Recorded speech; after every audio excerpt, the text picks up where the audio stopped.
A warm good evening, everyone. Extremely sorry to keep you all waited. I hope I am audible and visible to everyone out there. So I'm so delighted to have you all join me in this evening for this national webinar on public health discussion series. Myself, Dr. Anjali, and I'll be hosting the session for today. So as you all know, we have conducted a national webinar on November 3rd, and we are so overwhelmed with the positive responses which we have got. So we expect the same for this one too. So once again, on behalf of Department of Community Medicine, KMCT Medical College, I welcome all our beloved participants for this national webinar on fortification of rice as public health solution for anemia. What are the evidences? So before beginning the session, I would like to give you a few instructions for the smooth conduction of the webinar. I request all the participants to mute yourself and also keep your cameras turned off. And to make sure that we are helping you the best, we have a chat box where you can put in your questions or any doubts. And at the end of the session, we'll be sharing a feedback form. So I request everyone to fill it. So without much delay, we'll begin the session.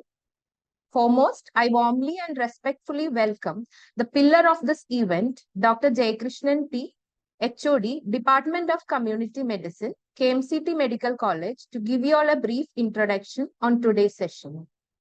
Over to you, sir.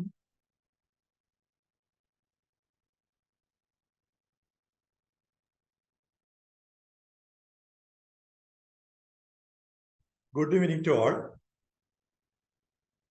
Welcome to all of you to our today's session on fortification of rice as a solution to anemia. Let the food be the medicine and the medicine be the food. It was the advice given by our great father of modern medicine, Hippocrates, 2000 years back to his patients. Even now, we are now living in 2023. Anemia is one of the major problems of developing countries. What is anemia? Anemia is an umbrella term. It denotes the disability of RBC to carry sufficient oxygen due to low hemoglobin. This low hemoglobin deficiency may be either due to heme or globin part of hemoglobin. Since 1947, in the Nehruvian era, we have conducting nationwide programs to reduce the problem of all the nutritional problems, including anemia. And mainly, we are conducting supplementary as well as specific nutrition program for controlling anemia. And most of the few programs are based on food-based programs, and major programs are on technocratic approach based on biomedical models. At the same time, we are conducting iron supplementation program. At the same time, latest NFHS survey conducted 2019-20 reported that below 5-year children in India, the prevalence of anemia is 67%. And women of reproductive age, it was 57%. There is no signs of reduction of the problem. At the same time, the Anemia Mukta Bharat website shows that 95% of the pregnant women are availing IFA, and more than 50% of our children are distributed with blue IFA tab once a week plus 6 monthly deworming tablets. Even though we are continuing with the same problem, there is no solution seen. And as per the latest ICMR recommendation, for recommended daily allowance of iron is much reduced, male 28 milligram per day, and required daily allowance for female is 30 milligram per day. And most of the Indians, the dietary surveys show that eating adequate iron in the food, but our bioavailability is only 3 to 8%. At this contrast, 2 years back, that was in 2021, on India's 75th Independence Day, our respected Prime Minister Narendra Modi announced from the ramparts of Red Fort that all rice supplemented in all food schemes would be fortified with iron, and fortified iron will be supplemented by 2024. That means our PDS will supply fortified rice. That means it equal to 75 crores people will be distributed with fortified rice. What is rice fortification? Rice fortification is the process of adding micronutrients like iron, folic acid, and vitamin B12. And in India, 70% of Indians are consuming rice as staple diet. And per capita monthly consumption of rice is 6.8 kg. So in future, all of Indians in the rice supplied through PDS system will be fortified with iron. And now we are living in the sciences, we are living in the era of evidence-based medicine. Any public health program should implement it with the base of evidence-based. So the first session is about what are the scientific evidences available for fortification of rice. The session will share findings of systematic review of published literature on the subject by Cochrane team, and it is presented by Dr. Prasanna Mitra, one of the expert team member of Cochrane team. And there is another debate going all over India. There is also discussion about the cutoff value of hemoglobin in Indian population. Some saying that the present value is high. So there is overestimation of anemia. There is some saying that the current cutoff value is appropriate. And as per the literature available, the current values are anemia cutoff point all over the world is based on US values in 1960s. So based on this theme, one of our senior resident, KMCT senior resident, Dr. Sruthi will present journal reviews based on the subject. So today for the webinar, first of all, I welcome Dr. Nawaz sir, chairman of KMCT Group of Institution, and Asha Nasreen Madam, Executive Trustee and Chairman, give us all support. Without their help, we are not able to conduct the program. Next, I welcome Dr. Vijay sir, Principal, for all the help given from the college. Then I welcome today's speakers, Dr. Prasanna Mitra, who have conducted systematic review about the same issue and who is the apt persons available in India, especially Southern India. Next, I welcome my own team members from the Department of Community Medicine. Especially, I welcome Dr. Bindu, Professor of Community Medicine, Dr. Meera, Associate Professor, and Dr. Sujesh, and all of my faculties, my co-workers and PGs at Community Medicine. Then I welcome all the participants from all over the country, as well as from the KMCT and from neighboring colleges in Calicut. And next I invite Dr. Anjali to introduce the speaker, Dr. Prasanna Mitra, to the participants. Thank you.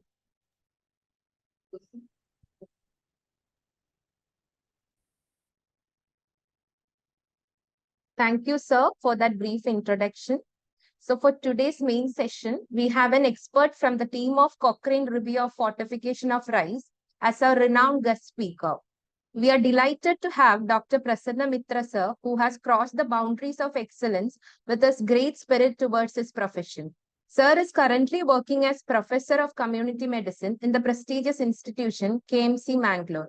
He has published more than 150 articles in various national and international scientific journals. To his credit, he has 3 Cochrane reviews which had collaboration with WHO and Nutritional International Canada. So once again, I welcome you, sir.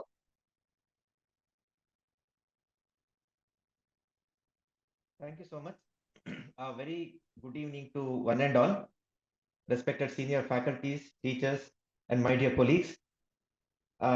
Sincerely thank you and extremely humbled by the introduction. And I hope I'm audible to all. Can you please confirm once? Yes, sir. Can you increase the volume? From here, I don't think I can increase the mic volume, sir. Okay. Is it fine, sir? Is it fine now? I'll speak as now loudly it is as fine. possible. It's fine. Yes, yes, sir. And I'll just share my screen right now.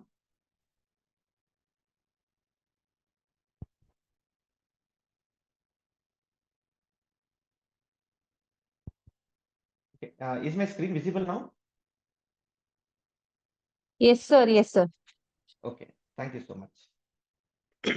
So once again, a hearty welcome to this webinar, and I sincerely thank Jayakrishnan sir and sir's team for tireless efforts in making this happen and giving me this opportunity to be part of this August group. So the topic that we will be discussing today in the first part of this webinar is fortification of rice as a public health solution for anemia. What are the evidences?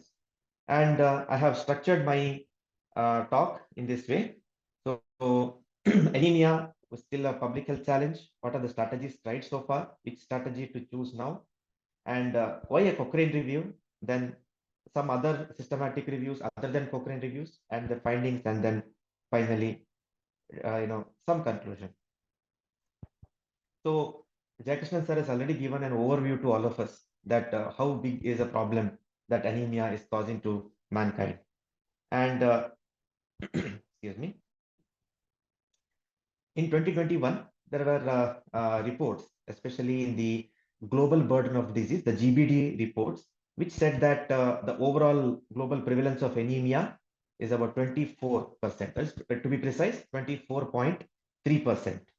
And if you actually happen to look at the magnitude, because having a percentage-wise data and absolute numbers, they may reflect two different things.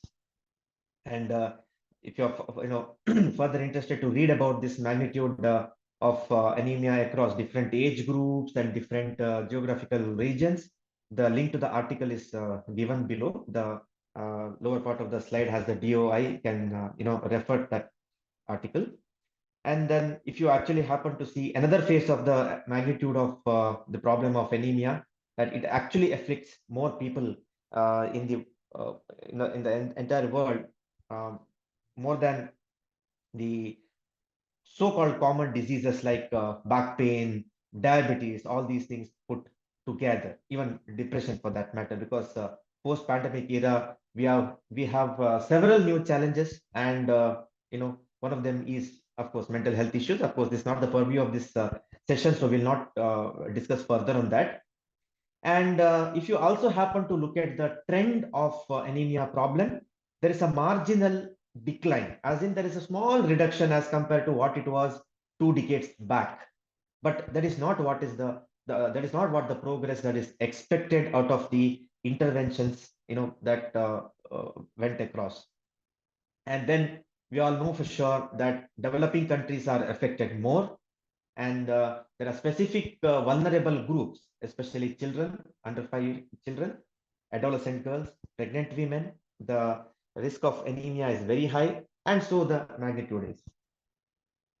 And then we have enough literature to tell us that earlier the onset of anemia is, more likely the complications are going to be. And there are several complications that could happen if the anemia is long-standing. However, I will not elaborate on all the complications. I think we all have read enough literature on what all problems anemia, if not corrected, could bring about. So now it's very, very clear that anemia is a big public health challenge before all of us. And being in India, I think it's even a bigger challenge, because we have several operational challenges related to healthcare delivery process, infrastructure, and so on. So towards this problem of anemia, several strategies have been tried, both at small scale as well as large scale. Then ultimately, the solution or the practice that has to decide what works best for us. But then there is no single solution to take care of this problem of anemia. And as we all know, iron deficiency takes an important portion of the overall anemia burden. Per se, in a nutritional anemia, even then in the nutritional anemia subsection, iron deficiency is the most common type of anemia overall. So ultimately, the interventions have to focus on replenishing the iron store within the body, and take care of the depletion. And also, it is not enough if we supplement iron alone, because the iron is influenced by several other micronutrients. And then the formation of hemoglobin, if you look at the biochemistry of hemoglobin, there are several other molecules that are involved. So it's always a multi-component intervention that needs to be looked upon. Several non-specific and indirect interventions also have been tried. Now, replenishing the iron storage in the form of fortification, supplementation, or otherwise, or as a direct, iron folic acid tablets, and so on. There are direct interventions towards iron deficiency control. Now, there are several non-specific ones, like, for example, lifestyle modification in terms of wash strategy, that is providing uh, clean and potable water, maintaining personal hygiene, reducing the worm infestations, because we all know that in countries like India, the worm infestation, especially hookworm, still stands as a big problem. So there are some interventions which went on in these directions also, where they're not directly talking about restoring the iron storage or putting iron back, but also these kind of interventions. Then supplementation, like we already are familiar with the weekly iron and folic acid supplementation programs and several others. I think Jayakrishnan sir has taken you through very neatly and in a crisp manner. Then fortification.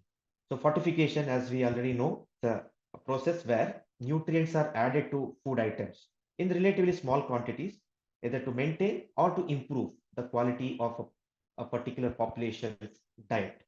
So this is basically adding up the essential nutrients to a food item. Whether the particular food item contained this this nutrient or not, it's a different question, but adding up to that in such a way that the process has to be economical, the process has to be efficient, and the process has to be acceptable to the people. So ultimately, this is the challenge or the operational challenge that fortification process comes across. And as the discussion goes on, we look into it a little bit in detail. Then there are wash strategies, as I already mentioned, water quality and supply, sanitation and hygiene practices. That's what is the full form of wash. And it involves several interventions towards improvised water supply, and then the improvisation of or improving the microbiological quality of drinking water, introduction and or expanding the facilities for excreta disposal, and so on. Then dietary diversification. So this means that, again, lifestyle modification wherein people are encouraged. The health education is provided in such a way that the people change their diet and they consume variety of diets which are rich in iron and other micronutrients. Then, of course, treating and preventing parasitic infections. So far we saw that anemia is a big problem, and we have several strategies that have been tried, and to some extent all have been successful, but all have their own challenges. And today we will be looking at all these in a very critical way. And we also see that so much of research has gone in. Like if you search any database or any search engine, if you go and you hit anemia control or prevention of anemia, treatment of anemia, I'm sure there'll be countless studies. So several types of studies, which are including experiments, that means randomized control trials, quasi-experimental studies, before and after comparison studies, and so on. Even biotechnological studies. There are several biotechnological studies also in place. For example, improvising the rice crop per se. Now, adding the iron once the rice crops are cultivated is a challenge. So, adding iron in such a way that modification of the gene in such a way that the iron content is improvised, so on. There are several technological aspects that have been tried. So, what I put together as biotechnological studies. However, there is no concrete conclusion out of these studies where which study works the best. And several studies are there which have compared the interventions. Again, the conclusion is blur. And this blurring could be because of many factors. What happens is, across the globe, even within a country, even within a state, within a district, there's a diverse dietary practice. So this could influence the type of iron that is being consumed. And sir already mentioned about bioavailability, the general nutrition status per se, which influences the absorption, worm infestation, which again are linked to socioeconomic status, occupation, geography, etc. Then physiological differences, which there's no control over these factors, like pregnancy, adolescence, etc. Then what happens is, if you look at the literature more closely, you will also notice that similar type of studies are carried out across the similar types of populations, age group wise, gender wise, or otherwise, but findings are contradictory. So things are leading towards a fact that no single study can give answer to anemia control. What happens is, if the same type of studies are giving us two different results, now which study do we trust? Which study do we go about? So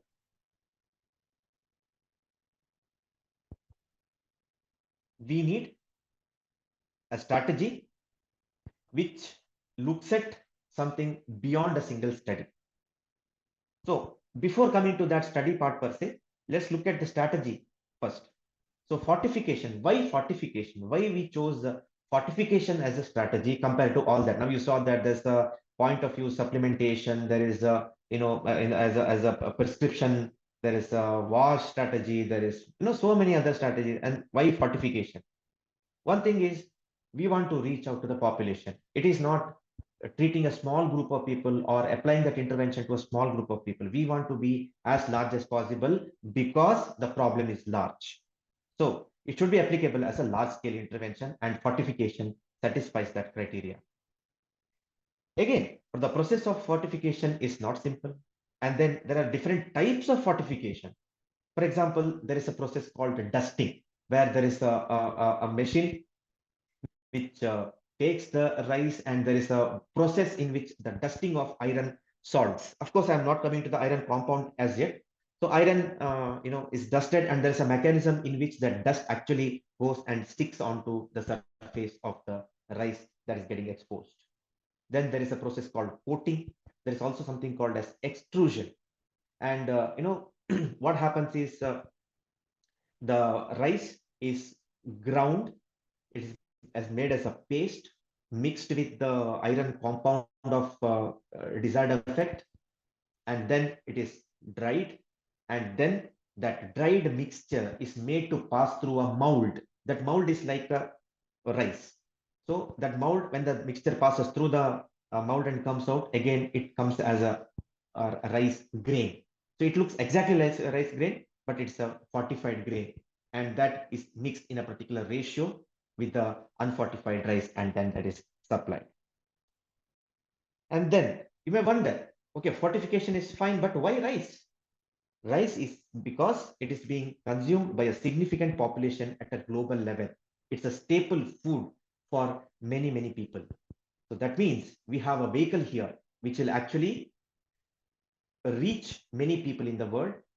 And then we have a process, fortification, which is just as applicable to a large scale intervention. So that is the reason rice and fortification.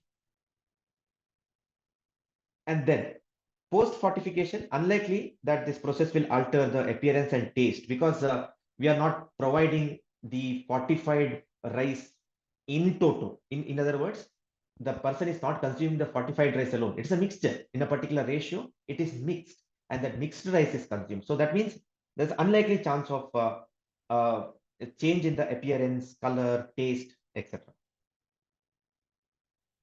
So for further reading, there's a QR code that has appeared on the screen. You can scan it, and you can refer. There is a fortification document by Stanford University, but they talk about the Indian scenario, post fortification, what next, and how the how the fortification will work, and what are the operational challenges, which even has a mention of our systematic reviews. And that article is available free on the open domain, so you can refer to that.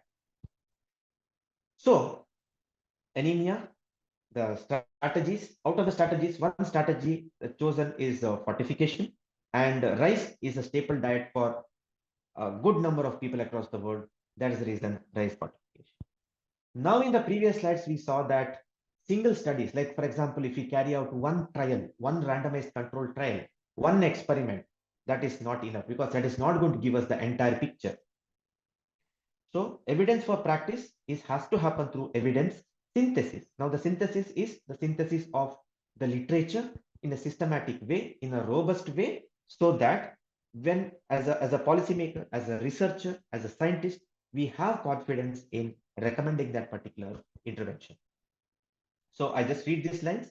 To make policy and practice decisions easier, there has been a need for robust evidence synthesis mechanism and to derive conclusion based on the pooled synthesis from these individual studies. Because individual studies do have risk of bias, they do have challenges, they do have disadvantages, and also they vary one from another. So that means they vary from each other, which also gives us confusing results. So finally, we need to have a pooled estimation. To overcome the challenges and limitations faced by these primary studies, we need an evidence synthesis to express the level of confidence in recommending a particular intervention to the relevant stakeholders. Now, ultimately, if you look at it, why evidence is required? Evidence is required. Fine, academic purpose, research purpose, it's fine. But it is required for a policymaker because the policymaker will decide where to invest, where to put the resources, where to prioritize. So policymaker, researcher, everybody is a stakeholder in this regard. So just to give you a glimpse of it, of course, I'm not here to teach anybody systematic review or evidence synthesis, but just to recap and just to give you a glimpse of it, what is evidence synthesis? Evidence synthesis simply refers to the process of bringing together information from a range of sources and disciplines to inform debates and decisions on specific issues, because many times the conclusions are confusing. So decision making in healthcare is best, and sorry for the typo there, is best served if practitioners or policymakers have access to the best current evidence on an issue. And an accurate, concise, and unbiased synthesis of the evidence is therefore one of the most valuable contributions the research community can offer. Because individual studies, of course, they are carried out in different contexts, in different ways, on different samples, on different populations.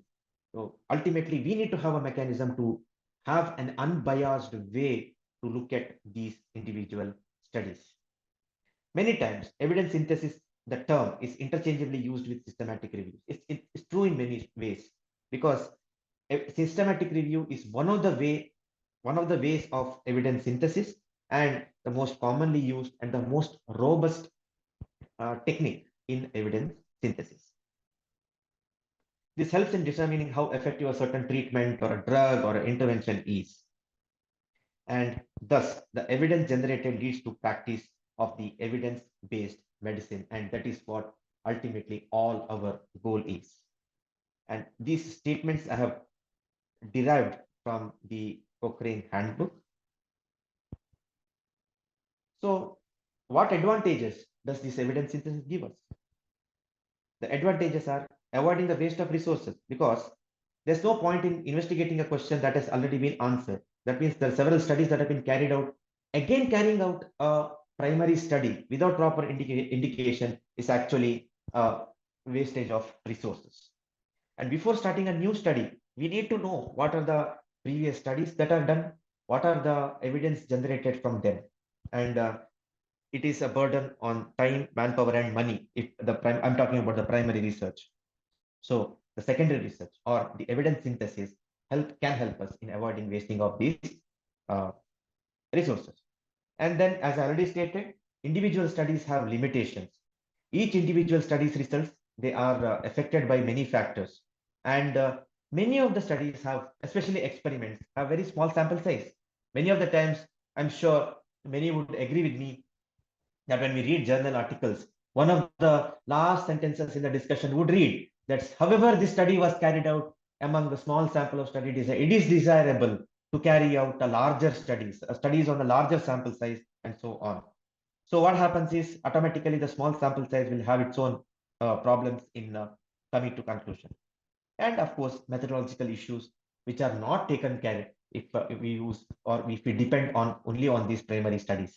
So evidence synthesis, we look into these methodological issues and then only use those findings for coming to the conclusion.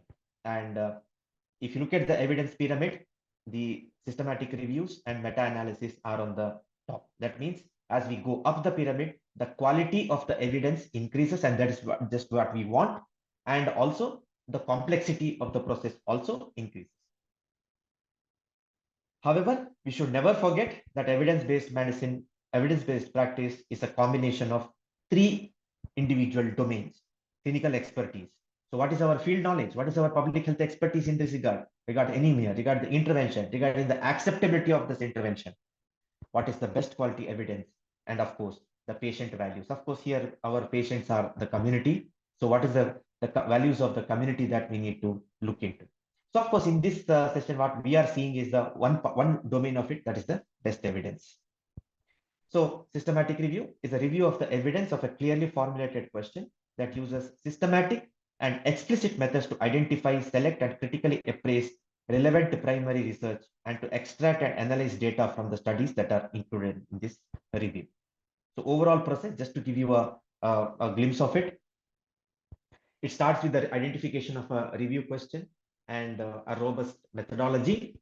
Once the protocol is made, relevant databases are searched, and then once the searching is done, the search results are screened. Once they're screened, the number of studies to be included in the systematic review are decided on. Once the studies are finalized, data are extracted from those studies, and then the data are analyzed.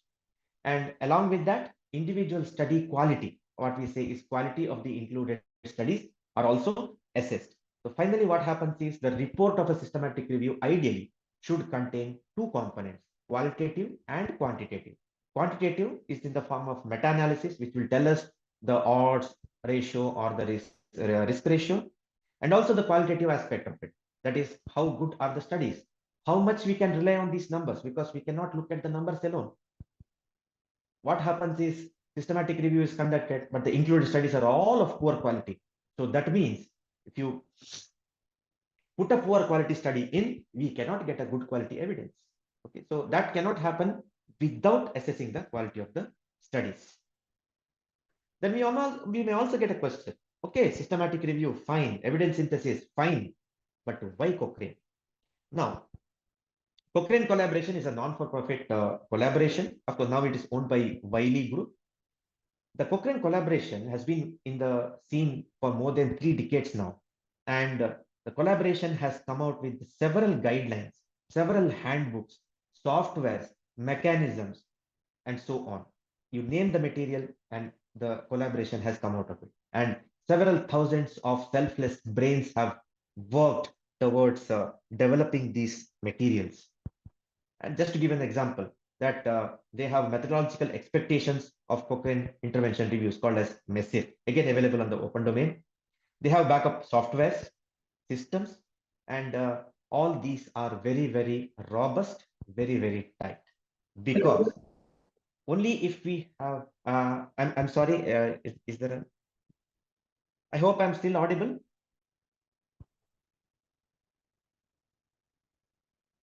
Can someone please confirm? Yes, yes, you're audible, you're audible. Yes, yes, sir. Yes, thank you, sir. Thank you, sir.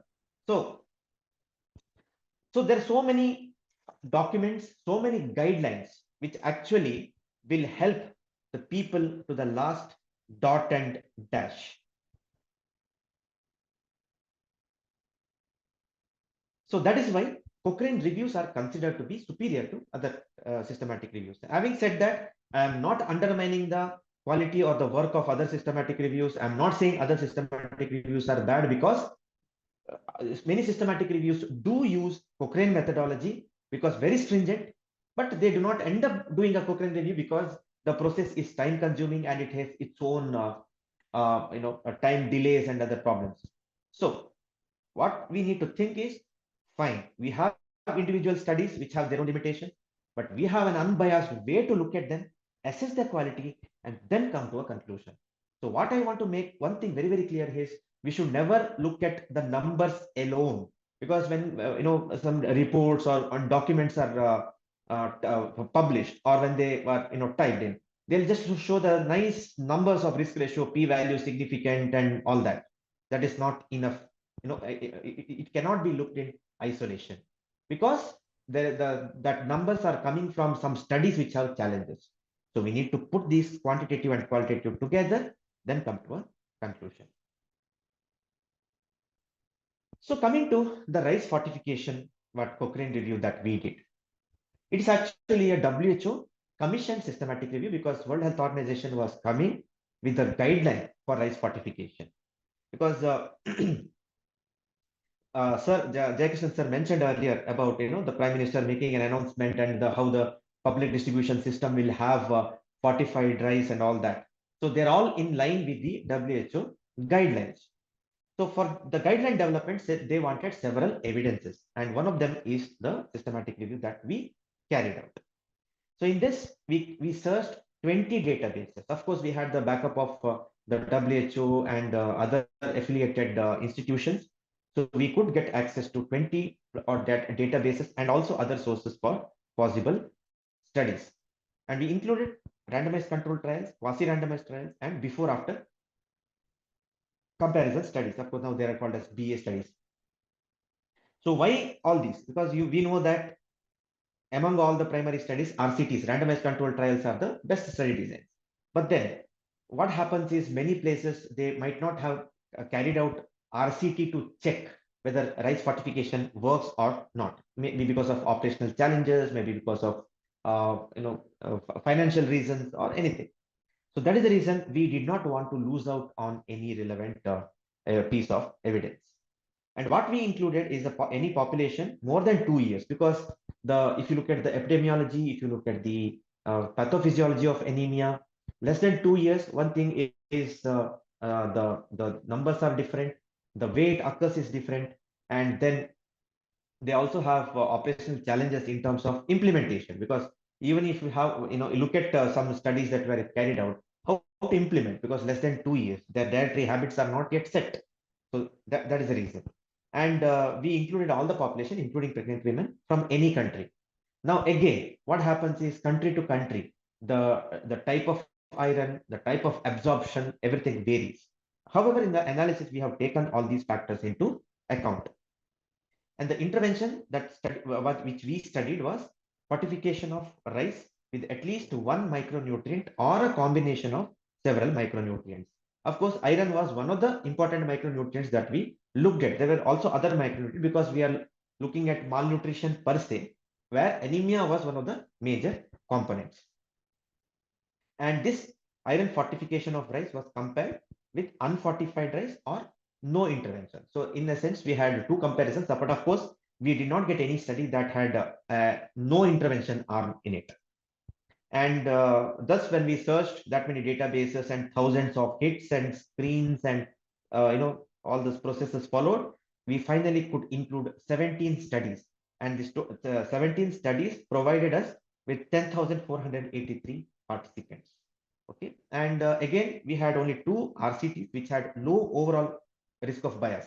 Now, again, what point I want to make it clear is we are just looking at the risk of bias. We are not saying those individual studies are biased. No, we are not saying that. We are saying there is a risk of bias. The way they have carried out, there is a chance that there could be bias. Okay, so we, of course, we followed their Cochrane recommended methodology. I'm not going to the details of that now. So we graded 2 and 10 studies at high overall risk of bias. These are about trials. Other studies, I'm not mentioning it here. So what did we conclude? Rice fortified with iron alone or in combination with other micronutrients versus unfortified rice, where no micronutrients were added in those individual studies. So that may make little or no difference in the risk of having anemia.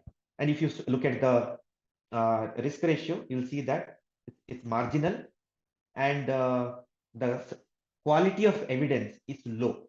We call that as certainty of evidence. The certainty of evidence is low. So that means I am not in a confident position to tell that exactly rice fortified with iron alone or in combination will actually help in controlling of anemia. Now, anemia is not the only parameter that we consider. There were other parameters also, like iron deficiency. So here we got a little better picture, that it said that it may reduce the risk of iron deficiency. Again, the certainty is low, but then if you look at the magnitude and all that, yes, and also it may increase the mean hemoglobin concentration. Again, the certainty of evidence is low, but if you look at the magnitude of effect, yes. So overall, what we concluded was fortifying iron, fortifying the rice with the iron will help in increasing the hemoglobin concentration, but it may not reach up to the level of controlling anemia per se. Now, you know that there's a lot of ambiguity, there's a lot of confusion, a lot of debate about hemoglobin cutoff that is to be used for anemia. Of course, I'm not getting into any of those debates or controversies, but here, from the studies that we included, from the studies that we got, the analysis, the synthesis that we carried out, this is the finding we got. So it is that it has a very moderate effect. The effect of fortification is moderate. So then again, we have to choose now which works best for us. Something, we need an ideal vehicle. We need something that is consumed in a large quantities. We need a micronutrient that actually gels well with the vehicle, and how the people accept it. So considering all these, fortification is still considered as one of the practical ways. And this is the Cochrane review that I'm talking about, which we published in 2019. Actually, it's due for a review, because ideally, as per Cochrane rules, once in 2 years we have to do it, but then the pandemic happened, and then so many other factors. So we are, thinking of renewing this, as in, revision of this, because evidence has to be updated. And as we know, evidence and science are never stagnant water. Again, there's a QR code, and this Cochrane systematic review is available on the open domain. It runs over up to 120 pages. So whenever you have leisure time to read actually what exactly went on, what exactly was the work that we did, and what are the findings, you can refer to that. And the gist of it is what I presented in the last few slides. So this is the result exactly to show the meta-analysis. And if you see that the diamond, that what we usually refer to as the diamond in the meta-analysis, it's touching the line of no effect, but then it's partially favoring the fortification. So that means it's a very moderate effect of, I'm sorry, moderate effect of fortification. And at the end of meta-analysis, we have to put up something called summary of findings tables. And here, this is where, along with the meta-analysis, we'll tell what is the certainty of evidence. Again, we need to, there is a procedure for that, how to come to the conclusion, and there's a procedure called as grading, and there's again a set of guidelines for that. Maybe some other time we can discuss in detail about it. So this is the summary of finding table. So then we may also think, okay, there are quite a few pieces of evidences that are available. So what other things that we looked into? Are we just looking at one, okay, rice fortification with the iron and just leave it that?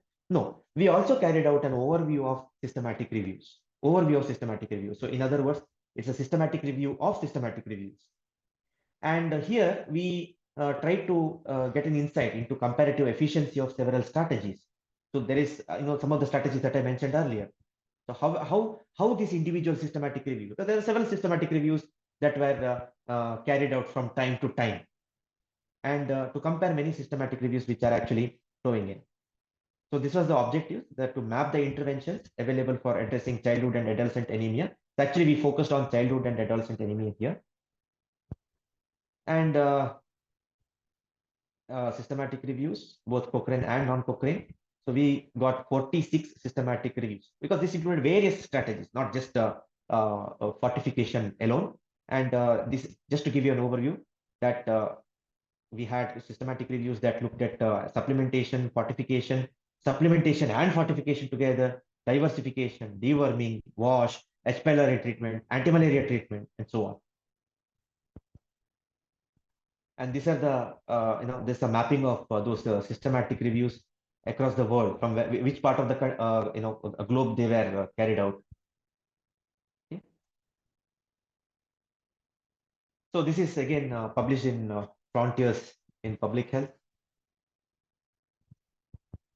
And again, this overview is registered in Prospero, and those who are interested can scan the QR code and have a look at those papers. And again, it's available in the open domain. It's in the frontiers of pediatrics. Sorry, not public health, pediatrics. And this is the Prisma chart that that review had.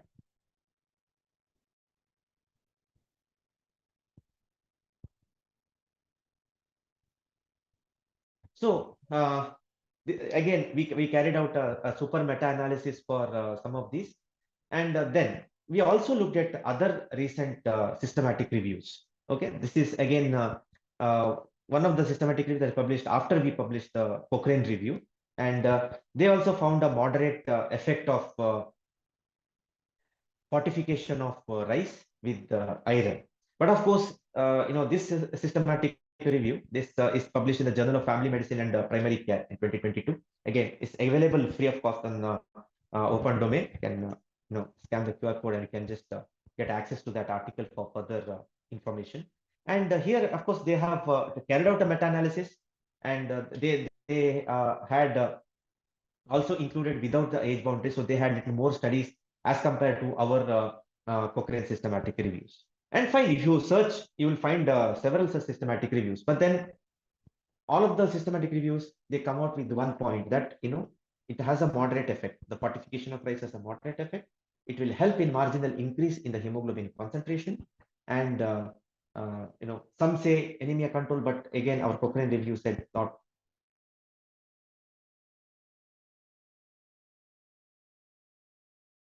We need to interpret the findings with caution.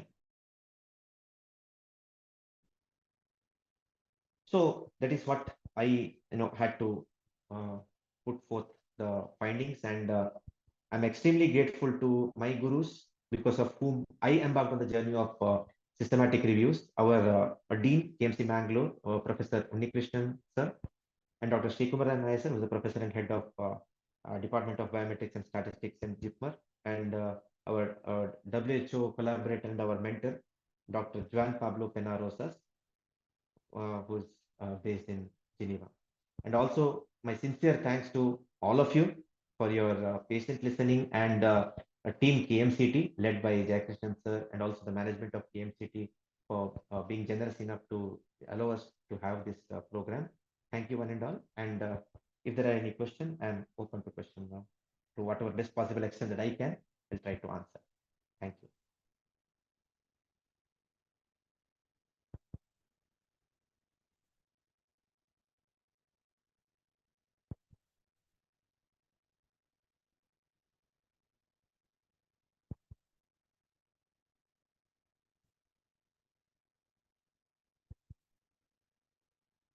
Thank you, sir, for that very informative session.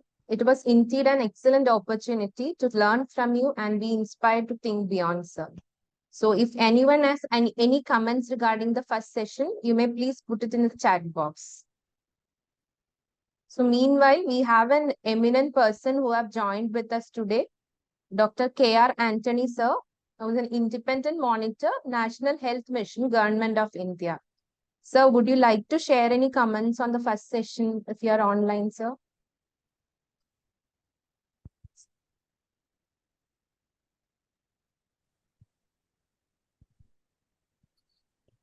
No, it's an excellent paper, and I learned a lot from that. And what is usually happens is after the science fortification of rice and as a method for reduction of anemia, usually research findings leads to policy recommendation, and that leads to project implementation, and then comes the commodity suppliers. So it's a evidence synthesized, evidence-based intervention. You give it to policy makers. But what is happening, unfortunately, in the strategy is the reverse. The commodity suppliers, especially alleged BMGF Bill and Melinda Gates Foundation, and they and plus Roche as Roche and JB, other agencies supplying vitamin A and all, they have come to influence the policy. The suppliers influence policy, and they set up even a iron fortification center in the FSSAI, that Food Safety and Standards Authority of India, Bill and Melinda Gates Foundation, and they are influencing. And then the Prime Minister makes a declaration that it is. But it is totally ignoring what is a basic thing, not addressing the structural issues. The poor doesn't have enough to eat, and the tribals, which is nearly 11 crore population, as per the 2011 census, that would have been 10.8 crore. They live in forest-fringed places, and they live on their own millets and their own legumes and beans and green leafy vegetables. There you are introducing a cereal like fortified rice, which is not their cultural practice. So diminishing the chances of food diversity, food diversification. So that is an artificial intervention, technocentric, which to the core, which is ignoring the ambience in which the tribals who are, or the people who are mostly affected by anemia lives. So that is upsetting a dynamic equilibrium which is obtained by the food intake or diversified food. So you are a single intervention. So it is not logical. So now the Cochrane review has proved that it has got only a moderate effect. So why don't we go back to basics? That is the a policy thing, which is these interventions haven't worked. And where there is a definite deficiency of a nutritional factor, intervention like supplementation really works. If there is a vitamin A deficiency, there is a conjunctival wrinkling or beetroot spots, you see that it is getting reversed with vitamin A supplementation. Iodine deficiency, same way. You can demonstrate, or scurvy or vitamin C deficiency. So when there is a direct interventions required as a public health issue problem, nutrition, there are interventions. Here it is just who benefits. This is the suppliers of a commodity which is of less proven value. And what I am worried as a public health thing is, it has been proved that iron fortification of rice increases the ferritin level in the body, the iron component, but it barely raises hemoglobin, and globin needs the protein source. So that, and on top of it, the side effect of it, the large number of tribals. I told you 3.9 crore thalassemia carriers in India. 15,000 newborn babies are with thalassemia babies born in India. What is a sickle cell anemia? What is the impact on that? 24 lakh TB cases and 20 lakh malaria cases in the country per year. And there, an iron, it is proven even severe acute malnutrition as well as TB and malaria, the supplementation of iron increases the chances of bacterial infection getting exaggerated. With all these, hazards, we should not push as a health activist point of view, who wants wholesome food as an answer to many of our deficiency syndrome, but not a technical single intervention where it has proved effective we can do. And that we have been doing in supplementation. If it doesn't work, that means there is much more we needed. So that's my comment on this.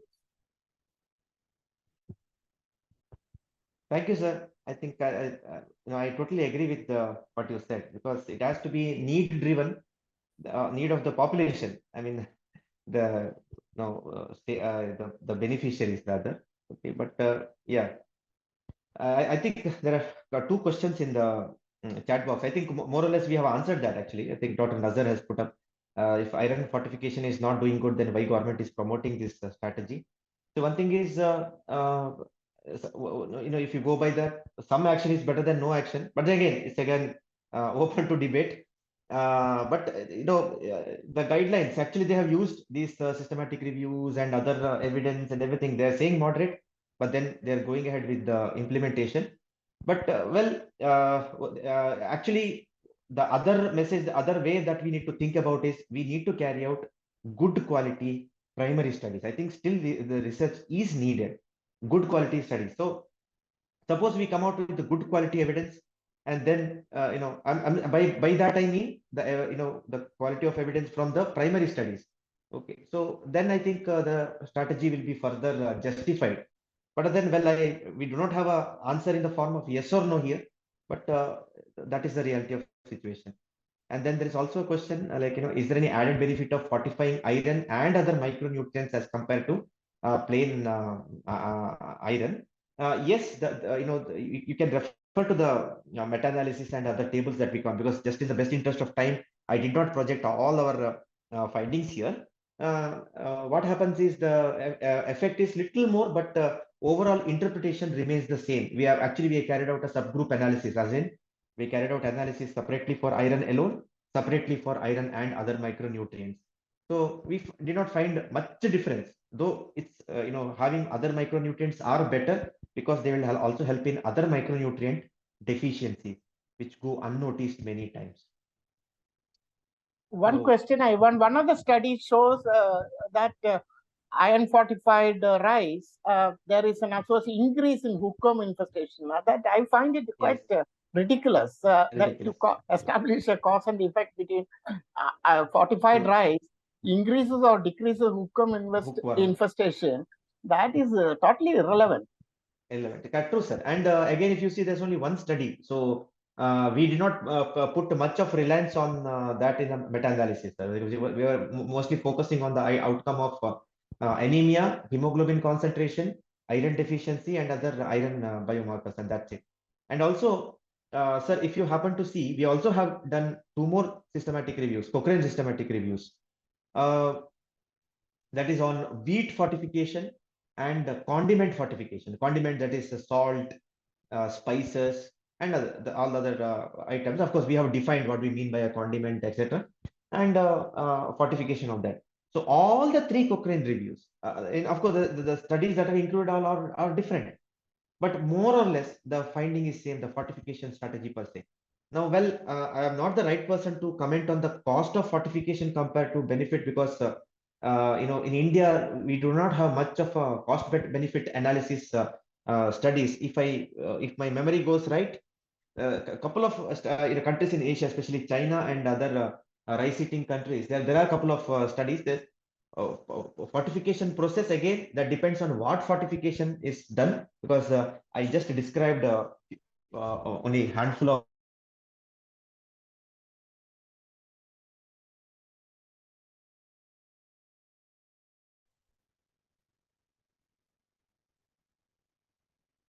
Thank you, Prasanna Mitra sir, for taking the time out of your busy schedule and joining with us today.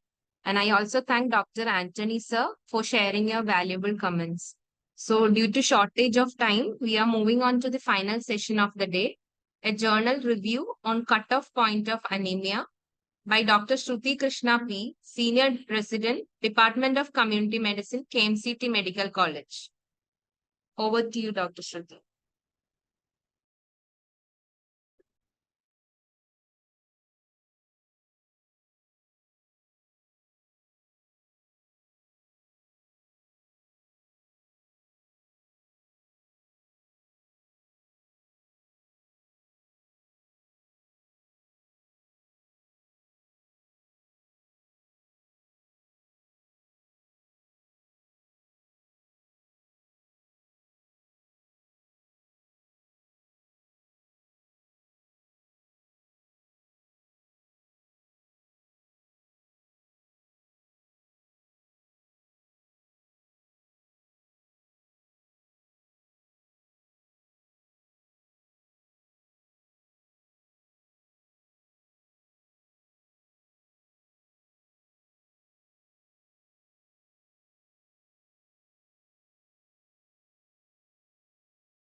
So, good evening, all.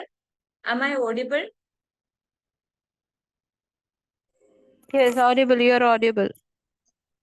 Okay, my screen is visible. Yes, you are audible, but you are not visible. Screen is visible.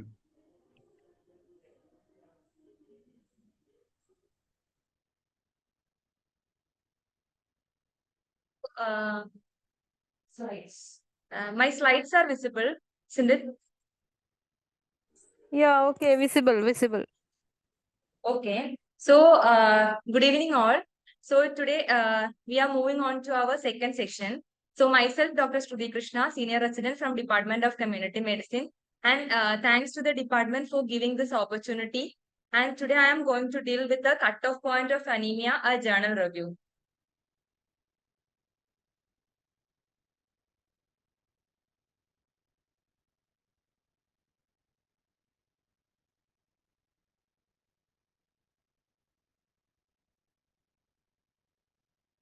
So before going to the session, I will brief about the WHO cutoff point for the anemia.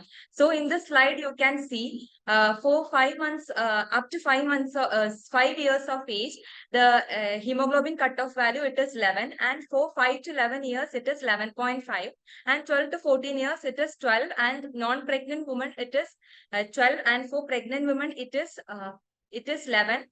And for men, it is 13. So this is actually the cutoff point of blood hemoglobin for defining the anemia based on WHO classification.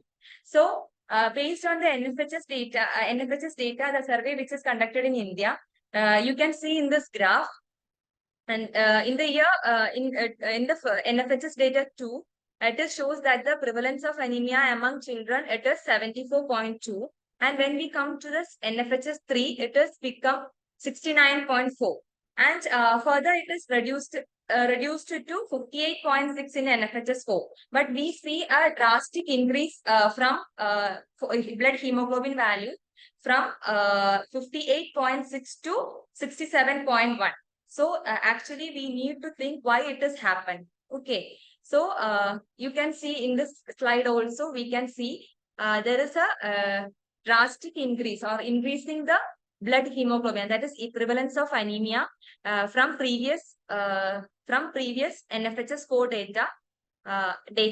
So we need to think why it is happening. So the government of India has planned to change the survey from NFHS, survey of anemia from NFHS, and the government has planned to start a separate survey for anemia itself. So today I begin with the first journal, that is the journal.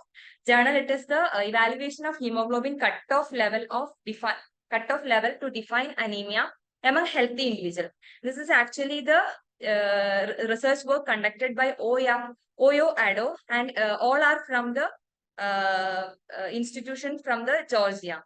So this is the article which is it is published in the Journal of American Medical Association. It is an international peer-reviewed open access journal. So the main objective of this study is to evaluate the current WHO hemoglobin cutoff for defining the anemia among the persons who are apparently healthy, and also assess the threshold validity with the biomarker of tissue iron deficiency and physiological indicator of erythropoiesis using multinational data. So here we all know that we used to classify the anemia based on WHO hemoglobin cutoff value. I already mentioned it in the initial slide. So it is actually first established in the year 1968. This is a study. At that period, the study is actually conducted in the European and North American region among the men, children, and pregnant women. And this the data concluded from that study is applied to all the geographical area uniformly without any variation. So there is only the adjustment is done based on the altitude and the smoking, those who smoke the cigarettes. But there is no change. There is no change with the white population or the community-wise change or the geographical-wise change. They are not mentioning. So in this study, they are conducting a cross-sectional study, collecting the secondary data, which is collated as part of biomarker reflecting inflammation and nutritional determinants, BRINDA project. And they included all the healthy individuals. So we need to know how they identify a healthy individual.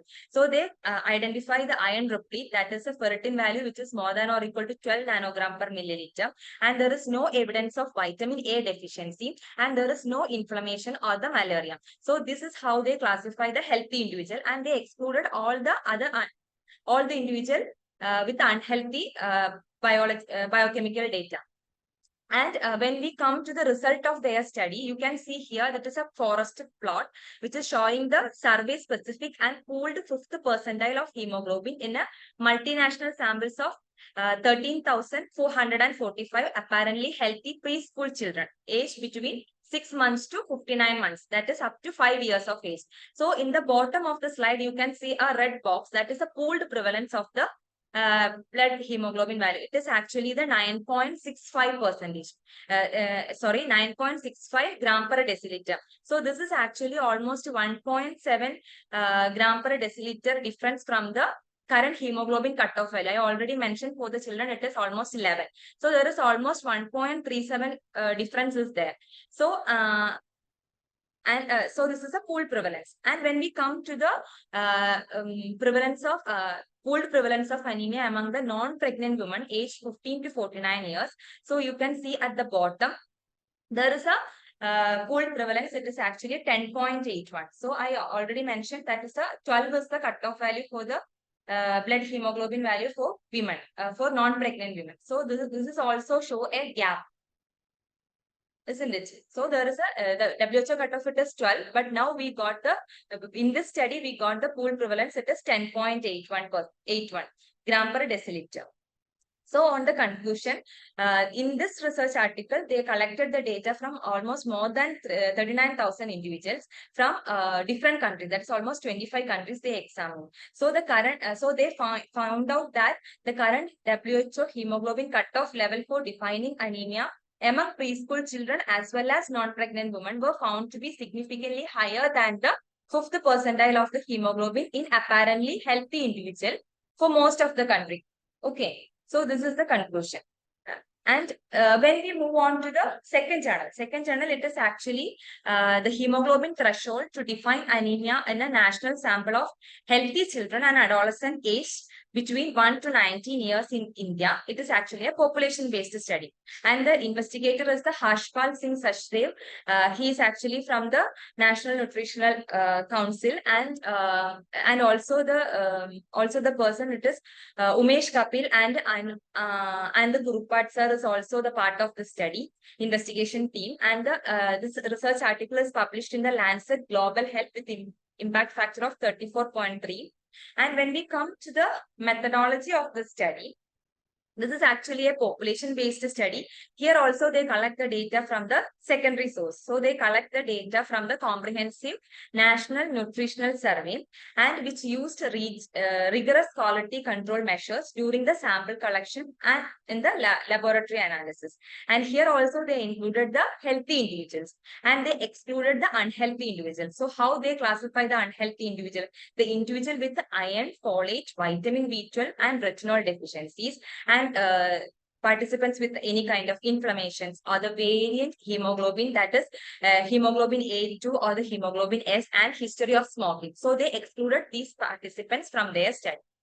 And when we come to the result of this study, you can see a graph. Hope the screen is visible till now.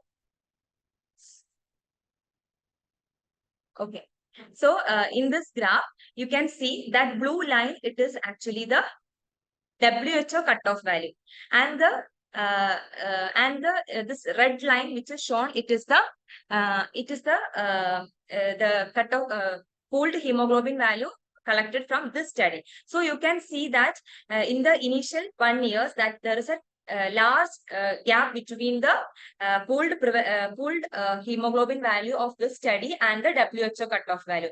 And when we move on to increase the age, the cutoff value is in the narrow range. That is, it is almost the 0.8 gram per deciliter. In the initial period, in initial part, that is the initial age group, it is almost 1.17 gram per deciliter. And when we move on to the age, that is almost up to the 6 years of age, that is 59 months, it has become narrowing, but gap is still there, and it become 0.8 gram per deciliter.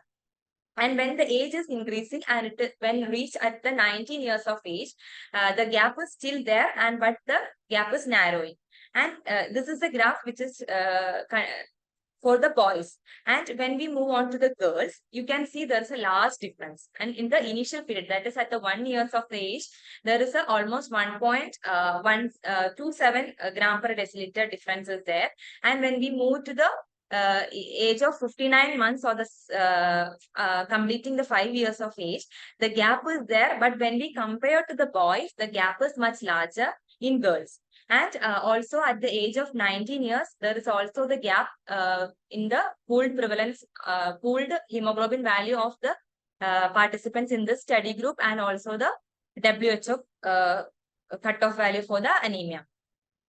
And when we come to the conclusion of the study, in this research article, it is a high quality national data from the recent survey. This study provides contemporary age-specific and sex-specific hemoglobin reference centile for children and adolescents between the age group of 1 to 19 years, and which are suitable for the national use in the India, because we selected the participant from all over the India. Okay, and this, when we compare it with the WHO recommendation, this cutoff was resulted in a substantially lower prevalence of anemia. Is that clear? That is, in this study, it shows that the pooled prevalence of blood hemoglobin is much lesser than the WHO cutoff value. So, these two articles, just we concluded that these findings, that is, in the two studies, we found that the pooled prevalence of blood hemoglobin value, which is in both studies, there is a gap from the WHO cutoff of anemia. So, these findings will contribute to WHO's effort to re-examine the applicability of a one size fit all by definition of anemia for different regions and ethnic population. That is, actually we using the WHO cutoff value. It is conducted in the year 1968 in a European countries, and this is applicable to all the people in the world. Okay, so this is actually the point. So that is, in our opinion, that is an overestimation of the anemia. Overestimation that if we increasing the cutoff value, that is, if we taken the 11 gram per deciliter as a cutoff value for the blood hemoglobin cutoff value for anemia for children, there is large number of children are become anemic, and there is increasing the prevalence, and also increasing the consumption of iron tablet is also, that is also negatively affecting the health. So we need to revise it. So this much is regarding the journal review. So now you can ask me any questions is there.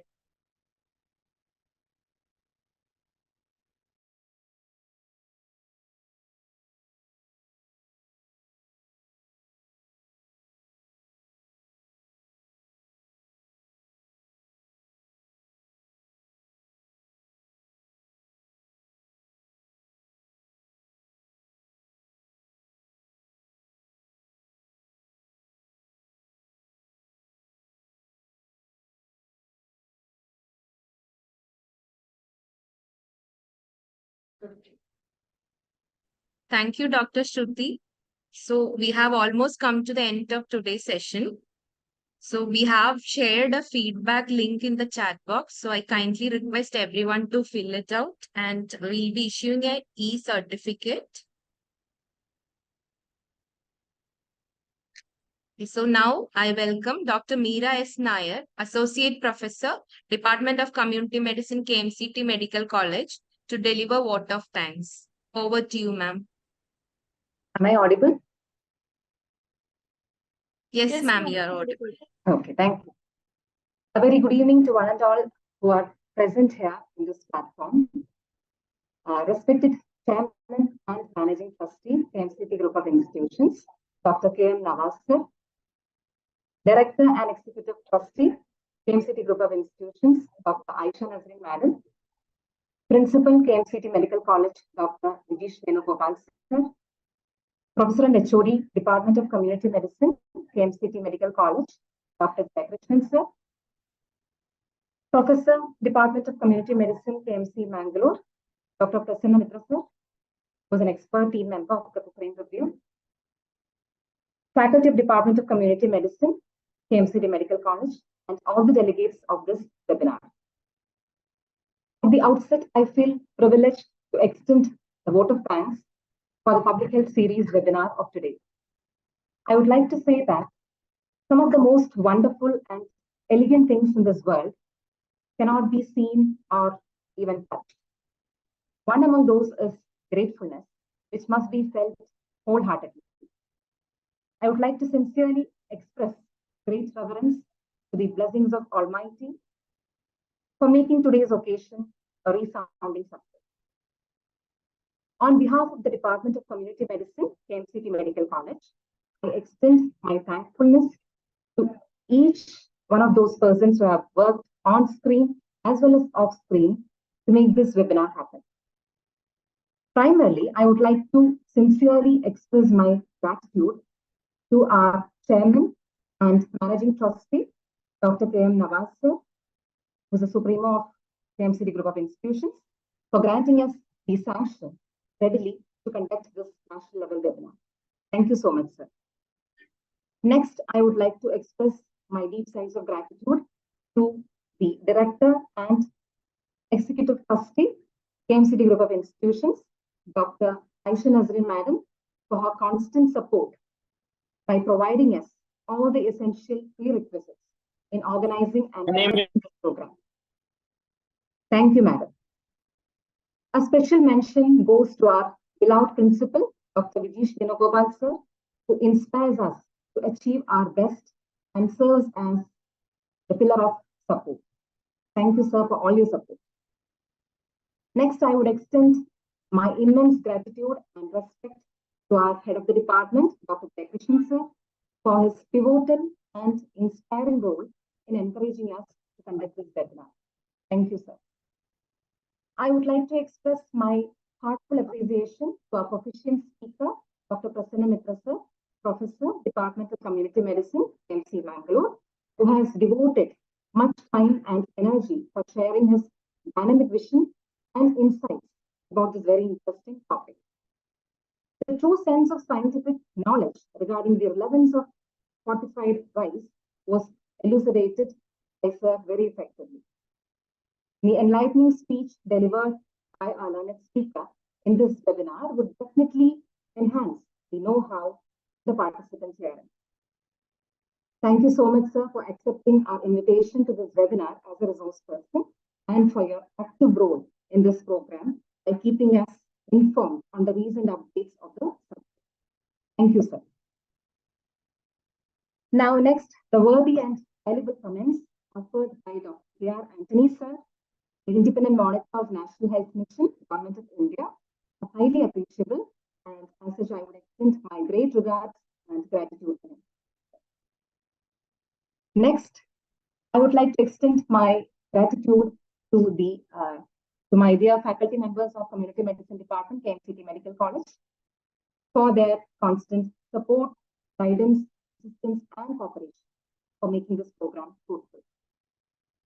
The active participation of our postgraduate students, including Dr. Anjali, who is presently anchoring for today's program, truly deserves appreciation for their sincere contribution towards making this event a grand success. The journal review presentation by Dr. Sruti Krishna, a senior resident in the Medicine Department, representing our team, turned out to be very commendable as she could surface the genuine research outputs.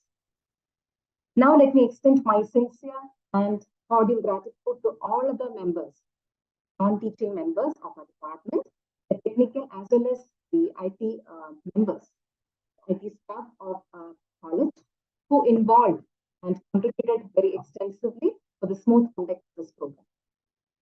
Last but not the least, I express immense gratitude and regards to all the distinguished invitees who joined us online from across the country and made this webinar an admirable program.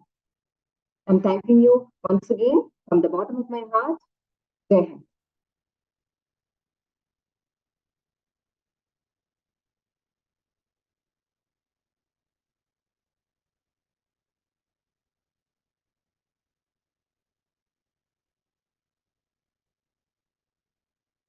Thank you, Meera ma'am.